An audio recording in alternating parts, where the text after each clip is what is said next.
Oke, jadi ringkasannya ya dari umroh mandiri itu yang pertama beli tiket dulu. Nah, kalau beli tiket promo itu jangan pakai mikir-mikir karena harganya emang cepet banget naik turunnya. Jadi kalau misalnya emang lagi murah langsung beli aja. Karena untuk yang lain-lain itu kita masih ada waktu kok, masih ada spare waktu untuk nabung. Tapi kalau tiket pesawat itu memang harus saat itu juga. Nah, nanti kalau misal tiket pesawat udah oke, selanjutnya adalah cari hotel. Nah itu tadi harus nentuin dulu Madinah dulu kah atau Mekah dulu kah. Nah nanti dari situ baru deh sesuaiin tanggalnya, karena hotel juga harganya tuh kadang naik turun. Sama kalau lagi turun juga langsung booking aja kalau bisa yang refundable dulu. Jadi in case ada tawaran lain yang lebih murah tuh kita bisa cari yang lebih murah juga. Terus abis itu kalau untuk visa itu bisa booking dari mepet-mepet ya, nggak harus sebulan sebelum gitu. Dia bisa 7 hari pun aman karena visanya 1 hari jadi biasanya. Terus abis itu selain visa untuk kereta, untuk kemana-mana itu kereta cepat. Memang lebih prefer kereta cepat sih dibandingin bis karena emang waktunya jauh lebih hemat. Harga juga masih oke lah gitu, dihitung-hitung tuh masih masuk harganya satu orang tuh sekitar 500 sampai 600 ribu ya untuk rute yang jauhnya Jeddah Madinah itu. Nah itu booking dari pas di Indonesia juga bisa pakai website Haramain. Terus kita bisa pilih seat juga di situ, pilih jam keberangkatannya. Terus abis itu setelah kereta, transportasi selama di sana itu kita bisa pakai Uber atau Careem.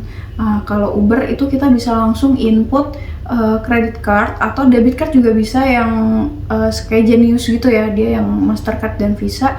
Jadi kita pembayaran tuh nggak ribet, jadi udah langsung ke bayar dari aplikasinya gitu. Jadi kita mengurangi komunikasi karena jujur aja kalau yang kayak supir taksi gitu mereka emang agak susah sih komunikasinya gitu. Jadi biar kita naik taksi terus kan nge-tracknya juga lewat aplikasi kan untuk arahnya, memastikan kita bener atau enggak arahnya gitu kan. Nah terus abis itu makan di sana, kalau yang lidahnya selalu suka makanan Indonesia itu kayaknya agak susah untuk bisa makan di sana. Jadi lebih baik kita bawa beras, bawa rice cooker, bawa bekal lauk. Terus kalau anak-anak itu bawa cemilan. Nah bekal lauk ini kita bisa pakai plastik zip atau makanan yang sudah memang divakum ya packagingnya gitu. Banyak kok di Tokped dan Shopee juga yang jualan untuk lauk-lauk untuk traveling. Terus abis itu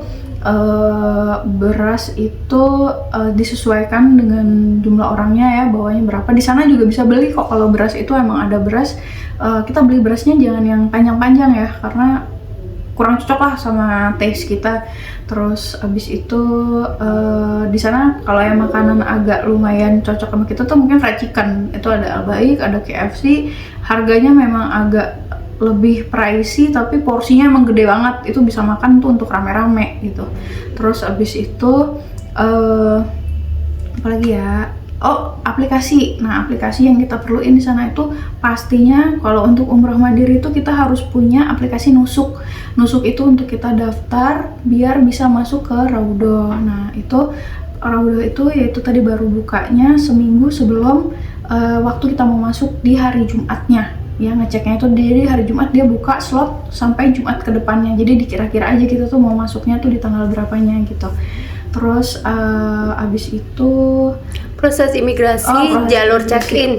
Oke, proses imigrasinya kalau di Indonesia itu dari check-in counter itu sudah diminta visa. Terus abis itu pas di counter imigrasinya itu dia juga minta visa. Jadi visa itu kita print ya, kan nanti kita dapat dari travel agent itu bentuknya soft copy. Jadi itu harus kita print, jadi kita bawanya hard copy gitu untuk ditunjukin. Nah pas di Saudinya alhamdulillah itu lancar. Mereka cuma nanya kita umroh, iya. Terus mereka nanya dari Indonesia ya, iya.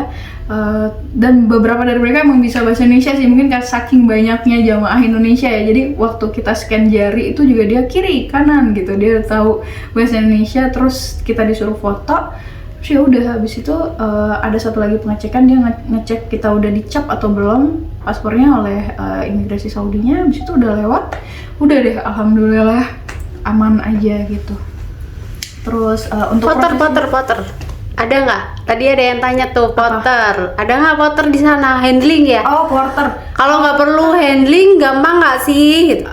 Sebenarnya sih sama aja kayak kita keluar negeri biasa, karena kan di negara lain juga kayak di Jepang kan kita juga nggak ada porter ya. Jadi dikira-kira aja yang kalau kita tuh bawa barang sendiri pun kita tetap gampang handlingnya gitu loh. Jadi kalau ada portir ya bisa dikasih portir, tapi kalau kita bawa sendiri pun juga nggak nyusahin kita gitu. Kebetulan saya kemarin sama sekali nggak pakai portir karena kita agak rame ya berangkatnya gitu kan, jadi saling bantu aja ngebawa barang tuh gitu. Tapi kalau emang butuh portir, di stasiun Haramain ada portir, di bandara juga ada portir, tapi kalau untuk rate-nya saya kurang tahu gitu.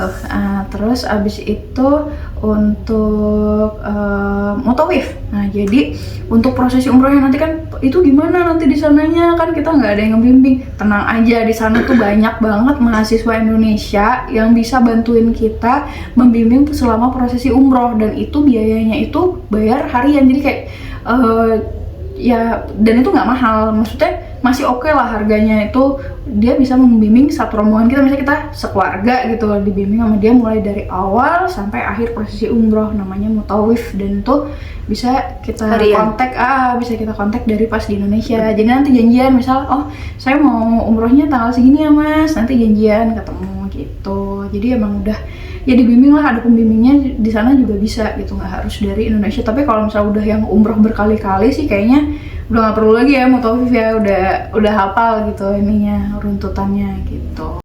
Tips hunting tiket, jadi rajin-rajin cek ya, terutama tuh Skyscanner, karena Skyscanner itu udah dijelasin juga Mbak Yeni cara gimana sih dapetin tiket murah itu.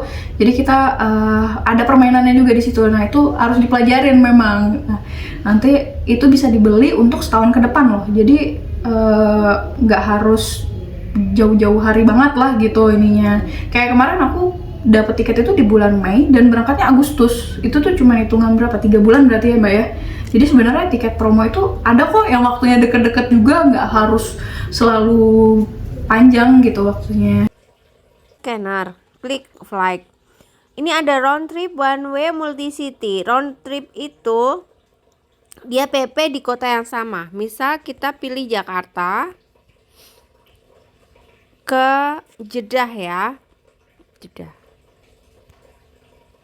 Tanggalnya misalkan November. Pulang pergi ya. Ini juga ditulis dewasa, anak, atau bayi. Bayi di bawah 2 tahun tuh harganya biasanya beda. Kita search. Kita pilihnya yang ini ya, chips. Yang termurah. Harga termurah.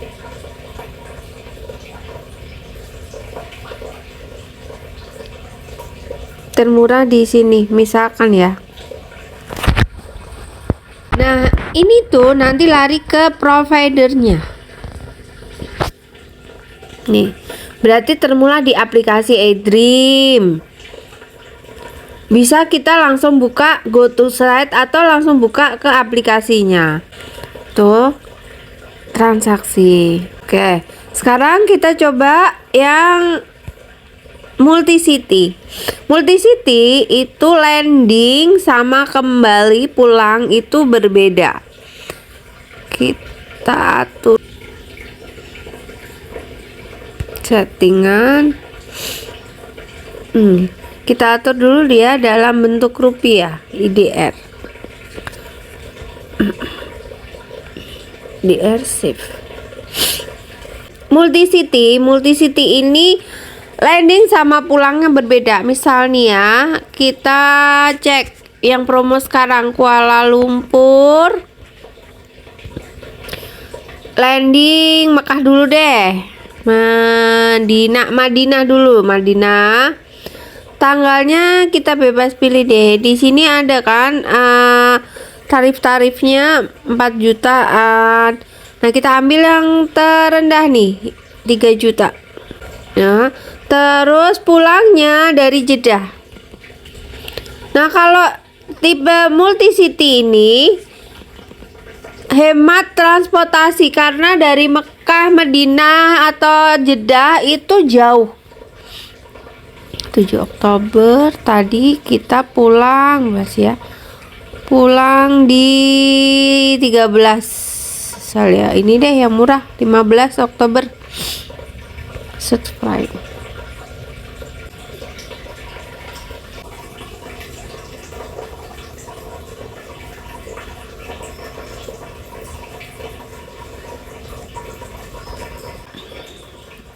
Kita klik ya, ini di harga 6,6 juta. Kita klik.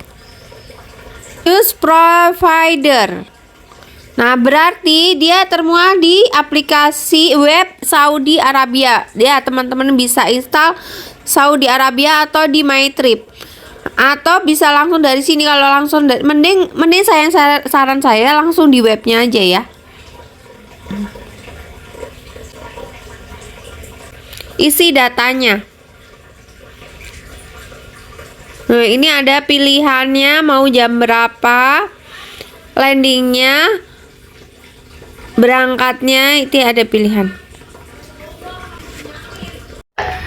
Tips umroh bersama anak-anak balita ya. Jadi saya bawa 2 anak, yang satu umur 3 tahun, yang satu umur 5 tahun gitu.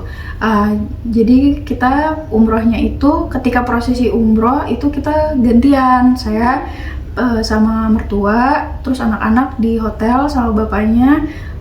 Terus pas saya udah selesai, bapaknya gantian umroh sama kakak ipar. Anak-anak juga tetap di kamar. Karena waktu itu kita ambil prosesi umrohnya itu malam dan dini hari, karena saat itu Saudi lagi panas banget. Jadi kalau umroh malam, kalau umroh siang tuh takutnya kena heat stroke ya. Jadi mendingan malam-malam. Nah, dan saya selama di sana itu anak-anak tetap dengan jam tidur mereka gitu, karena menurut saya kalau jam tidur terganggu itu yang takut bikin mereka jadi sakit. Kalau anak sakit kan malah jadi lebih sulit ya di negara lain gitu. Jadi kita ngejaga banget gimana anak-anak biar tetap fit. Nah, kalau sholat itu kita sholat zuhur, asar, maghrib itu anak-anak biasanya masih suka ikut ke masjid karena masih terang gitu. Tapi kalau misalnya udah sholat isya, sholat tahajud, sholat subuh, itu saya gantian sama suami. Jadi misal pas sholat isya, suami yang ke masjid, anak-anak sama saya di hotel. Terus nanti sholat malam, saya yang ke masjid, suami sama anak-anak di hotel. Jadi karena ya jangan ngoyo gitu, jangan harus selalu ke masjid. Ya mungkin kalau misalnya lagi berangkat sendiri boleh kayak gitu, tapi kalau bawa anak kita pengertian aja gitu dengan badan kita sendiri, jangan terlalu dipaksain. Toh ngurus anak juga ibadah kok gitu. Makan anak-anak kalau pagi biasanya makan sosis di barengan kita breakfast, terus nasi. Jadi anak-anak tuh selalu makan nasi.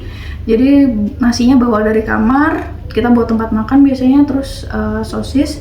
Abis itu kalau siang saya ngebungkus scramble egg dari pas breakfast itu. Jadi udah pesen scramble egg ditaruh di tempat makan gitu. Terus ada juga kadang KFC-nya dia ada yang ayam pedas, ada yang nggak pedas juga. Terus Al-Baik. Nah, Al-Baik itu hati-hati, nuggetnya itu agak spicy rasanya. Jadi kalau mau pesennya yang ayam, yang chicken tight dia. Terus abis itu sama bawa bekal deh banyak. Kemarin anak-anak tuh bawa cemilan. Saya 1 koper tuh emang isinya cuman bekal aja. Jadi toh juga pas udah habis bekalnya kan kopernya jadi kosong, jadi bisa bawa oleh-oleh deh gitu. Terus kemarin saya packing 3 koper. 1 koper yang dibuka di Jeddah, koper dibuka di Jeddah ini barengan makanan, terus 1 koper dibuka di Madinah, 1 koper dibuka di Mekah. Biar apa? Biar nggak semua koper dibuka, karena kamarnya kan juga kita ramean, jadi terbatas tempatnya.